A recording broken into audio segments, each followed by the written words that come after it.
হামের কিছু ভুল চিকিৎসায় বহু রোগী মারা গেছে, এমন তথ্যই উঠে এসেছে হলি ফ্যামিলি রেড ক্রিসেন্ট মেডিকেল কলেজের এক নির্দেশিকায়। হাম রোগের সুনির্দিষ্ট নির্ণয় ও চিকিৎসা ব্যবস্থাপনাকে মানসম্মত করতে হাম চিকিৎসা নির্দেশিকা প্রকাশ করেছে তারা। সকালে এর মোড়ক উন্মোচন করেন স্বাস্থ্যমন্ত্রী সরদার মোহাম্মদ সাখাওয়াত হোসেন। বলেন, এই উদ্যোগ দেশের স্বাস্থ্যসেবায় নতুন দিগন্ত উন্মোচন করবে। সিলন টি রপ্তানিতে শীর্ষে। গেল 4 মাসে হামে আক্রান্ত হয়ে প্রাণ গেছে 93 শিশুর। হামের উপসর্গ নিয়ে মারা গেছে 563 জন। হামের চিকিৎসা দিচ্ছে দেশের সরকারি বেসরকারি হাসপাতালগুলো। সরকারিতে করা হয়েছে আলাদা ইউনিট, কিন্তু কিভাবে কোন ধরনের রোগীকে কি চিকিৎসা দেওয়া যাবে বা যাবে না এ সংক্রান্ত কোনো নির্দেশিকা ছিল না এতদিন।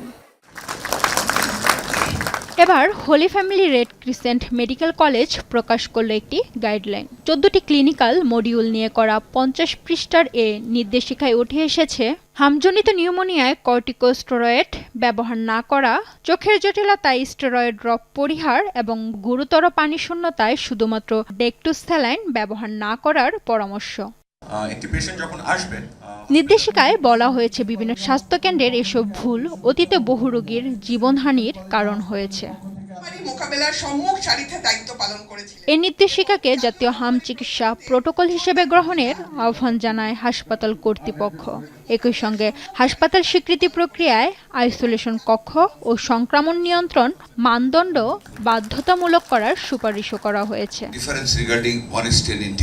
প্রমাণ ভিত্তিক এই গাইডলাইন হাম রোগের নির্ণয়, চিকিৎসা ও জটিলতা ব্যবস্থাপনায় চিকিৎসকদের জন্য একটি সম্মিলিত দিক নির্দেশনা হিসেবে কাজ করবে বলে জানান স্বাস্থ্যমন্ত্রী। এই যে একটা মিজাজ ফাইট করতেছি, ডাক্তাররা যদি এগিয়ে না আসতেন আমার পক্ষে তো সম্ভব ছিল না। দিন রাত পরিশ্রম করে যেখান থেকে যখন যেভাবে ডাক্তার ট্রান্সফার করতে হয়েছে, খুশি মনে এসে ডাক্তার এবং নার্সরা সার্ভিস দিয়ে আমরা মোটামুটি ভাবে একটা শক্ত ওয়াল তৈরি করতে পেরেছি মিজাজের বিরুদ্ধে, যে আমরা আসি তোমাদেরকে দেখবো। হাম প্রতিরোধ ও চিকিৎসায় এই উদ্যোগ জাতীয় স্বাস্থ্য খাতের জন্য অত্যন্ত গুরুত্বপূর্ণ বলেও জানান মন্ত্রী। পরে হোলি ফ্যামিলির অবকাঠামো উন্নয়ন এবং আবাসন সুবিধা সম্প্রসারণের আশ্বাসও দেন তিনি। আইন তৈরি করে হলে আপনাদেরকে সাহায্য করবো ইনশাআল্লাহ। সৌরভী সায়দা, যমুনা নিউজ, ঢাকা।